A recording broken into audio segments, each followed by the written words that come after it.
What's up and welcome to another episode of Movie Pitch Monday. This is a show where I talk about movie pitches. I basically pitch hypothetical movies. And if you don't know who I am, I'm Edward Mullen. I'm an author, most notably The Art of the Hustle and Prodigy, but I've written a bunch of other things. And I do YouTube videos. So in today's video, I'm going to be doing a pitch for Ready Player 2, which is a Ready Player 1 sequel, as the name implies. And it's a pretty obvious title. I'm assuming that's what the sequel is going to be called. So not a lot of creativity there, but I think, in order to do this pitch, I wanted to really look at what made the first movie popular or successful. And I think I've identified three things which, fans loved. The first one is kind of reverence to 80s and 90s culture. In one review, is a nasty review, but the reviewer called it a trash heap of cultural nostalgia or something like that, which is kind of great language, but is otherwise nasty review.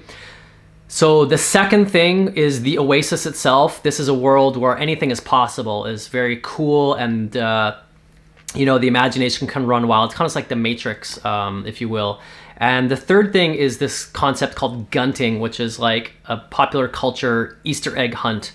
And that was kind of fun and exciting. So I think if we did a sequel, I think they are doing a sequel. I don't know if it's been written yet, but I think the sequel would need to kind of have those three elements. Now, to recap, the last movie, Ready Player 1, had James Halliday, the creator of the Oasis.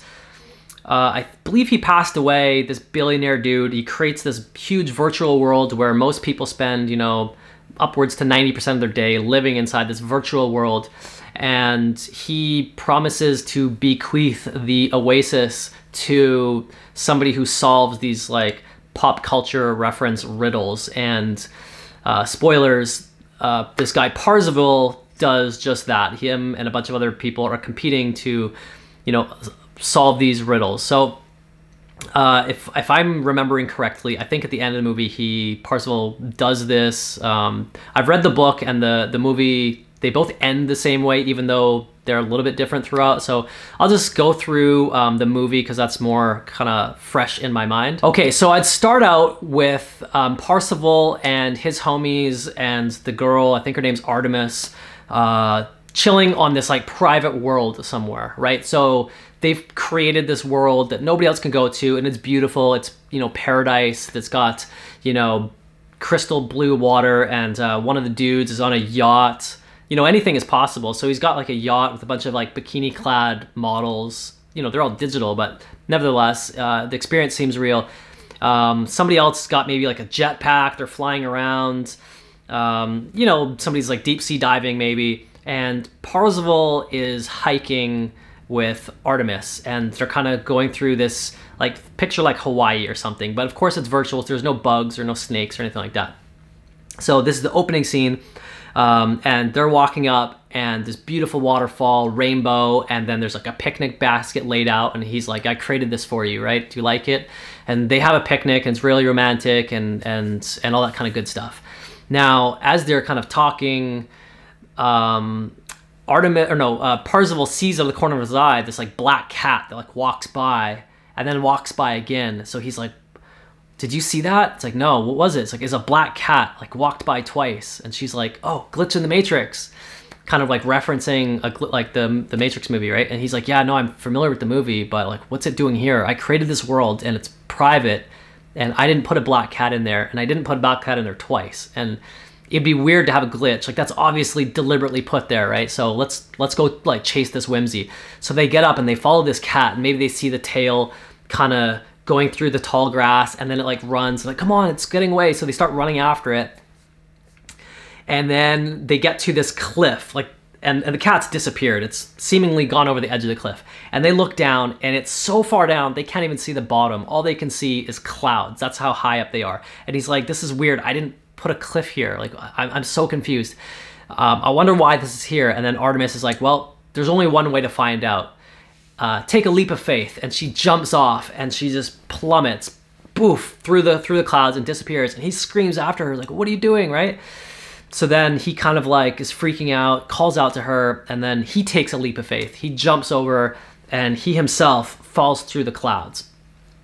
Now, on the other side of the clouds is, you know, he lands and he's in James Holliday's bedroom, the bedroom that he's with as a kid, or that he, you know, we saw him as a kid, and Artemis is there, and they're looking around, and they're a little bit kind of weirded out. They're like, what are we doing here? I'm very confused. And Holliday comes in and he's like, you know, welcome. So he says, I have a game if you choose to accept it. And Artemis goes, is it 2-player? And he smiles, he goes, it is 2-player. And then he maybe says, you know, this is a game unlike any other game. It's about temptation.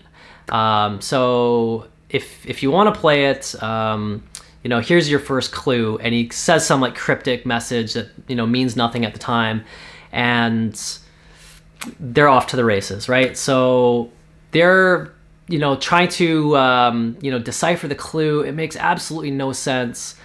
And meanwhile, there is a, you know, the bad guys from movie 1, they're coming up with a new, like, Oasis, because they couldn't really gain control of the Oasis in the first movie. So like, we'll just do our own Oasis. And it's for $3.99 per month subscription, because these guys are, you know, a businessman. They're trying to make money. And it's an early bird price. So if you get it now, it's $3.99 in perpetuity. But if you wait and you don't get the early bird, it's $59.99. So this is kind of an incentive to get people to like rush over to this thing. And wouldn't you know, the Oasis is experiencing all kinds of glitches. You know, it's freezing and people are getting trapped and it's just falling apart. So a lot of people are frustrated, right? And they go to this new Oasis. They're like, you know what, $3.99, I can afford that. And I'm curious. They're frustrated, they're curious. They go over to this new Oasis and it looks very similar and they can do somewhat the same thing. So like, you know what, I'll just hang out here, right? And Parzival, he doesn't care. I mean, he's not running a business. He doesn't care if people leave. It makes no difference to him. So, but when he goes into the Oasis, it does glitch up on him. And sometimes he's like led through, you know, like mysterious portals or something. And he thinks it's like, you know, part of, like he's discovering some part of the Oasis that Halliday built, but then he realizes it's just a glitch and he's, you know, kind of frustrated and he has to like respawn. He has to take his headset off. He's like, this is stupid, right? It turns out there's like a virus that's like running amok, destroying the Oasis, right? So it's like, that's not good. So him and his buddies are sitting in the basement. I'm thinking like a really nostalgic basement with like some arcades, some posters on the wall. Picture like, you know, well, I don't know, you get the idea. There's like chips and pop and beanbag chairs and it's just a bunch of people kind of bored hanging out in the basement, right? And Parzival's kind of going over, replaying like the messages in his head, what Halliday said. And he's like, you know, something occurred to me that, you know, I've been so focused on the message which Halliday is saying that I didn't really pay attention to anything around like the room and like, you know, like the shirt he was wearing or something like that. And I think there's clues in there, but you know, I can't remember. I don't have a recording. So like, why don't we take a trip in the real world, go to Halliday's, you know, house, which maybe is a museum at this point, or it's preserved in some way. I can't remember. Maybe they talked about it in the first movie, but anyway, let's go there and see if anything kind of jumps out at us and piques our interest. So when they go there, they actually do uncover a clue or a series of clues and like, look at this, check this out. Do you remember the shirt he was wearing? It was pointing to this poster, and if you peel back this poster, there's a clue here, which maybe gives that message that he said. I haven't thought of what he said, but some cryptic message that it all kind of makes sense now. I think I know what he wants me to do, or us to do. Let's go back into the Oasis and go here and go to this room or whatever, this place. I think that's where the first clue is, or the whatever. And so that's what they do. They say, okay, fine. They go into the Oasis. They go into wherever the clue has told them to go, and wouldn't you know, Holliday's there with a smile, and there's, you know, streamers and fireworks, and, you know, he's really proud, and he says, you know, congratulations, you've solved my riddle, right? And I'm gonna give you $10 million in real hard cash. All you have to do is press accept on this tablet, and you're good to go. Congratulations, well done. And he's like, oh, he's feeling good about himself. His friends are like, oh my God, congratulations, this is incredible. And I can't remember if he's rich from the first movie. And so, yeah, I don't know. It's a sum of money which gets him excited. So he's like, okay, sweet. And so as he's about to press accept, Artemis has said, no, wait. Remember what he said? He said, this is a game unlike any other game. It's about temptation. I think we should reject the money. He's like, $10 million. He's like, well, whatever's coming after this has to be better than $10 million. Trust me. I say reject. And his friend's like, are you out of your mind? What are you doing? He's like, I trust her, whatever. Rejects the money. He goes, okay, you want to keep playing? That's cool. So here's the next clue. So he gives him the next clue, and it's kind of like an Easter egg hunt. I haven't really figured this out, but he's made it some way where it's like an Easter egg hunt that takes place in the real world.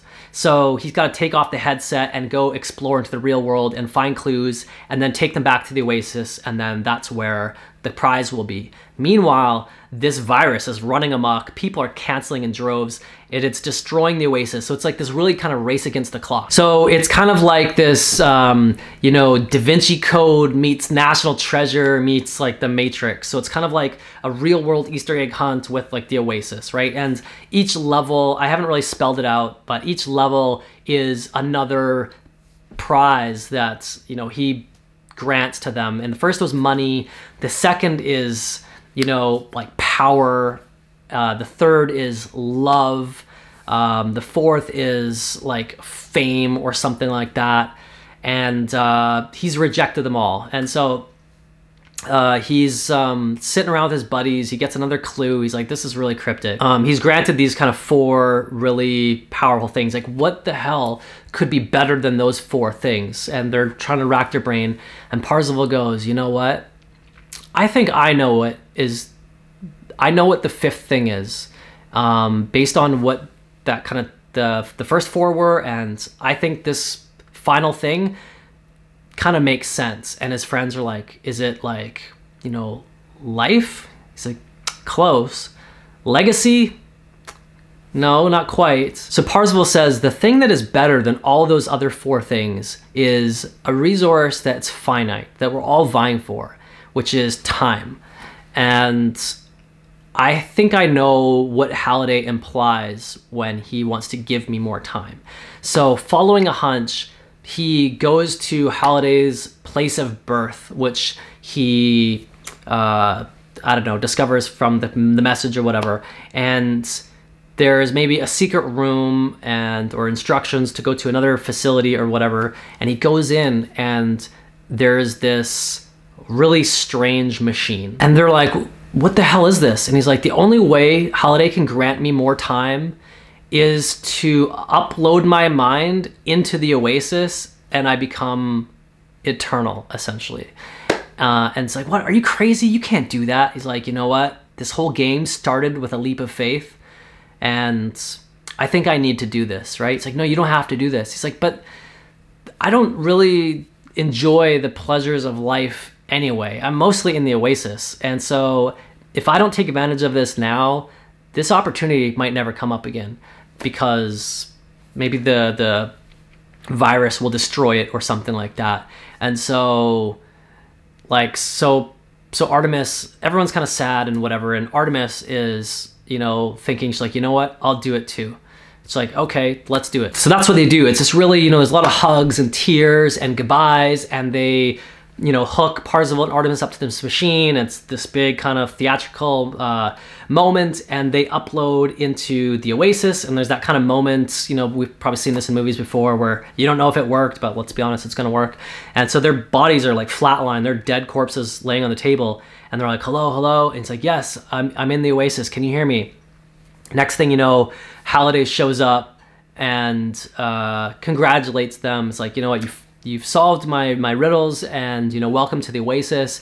And by the way, this virus, you know, I created it. So, or I don't know, maybe he didn't create it. Maybe the bad guy created it. I don't know. I haven't figured that part out. Anyway, then it's, you know, basically them in the Oasis and their friends. They can all still hang out and whatever. All right, so there it is. That's my pitch for Ready Player 2.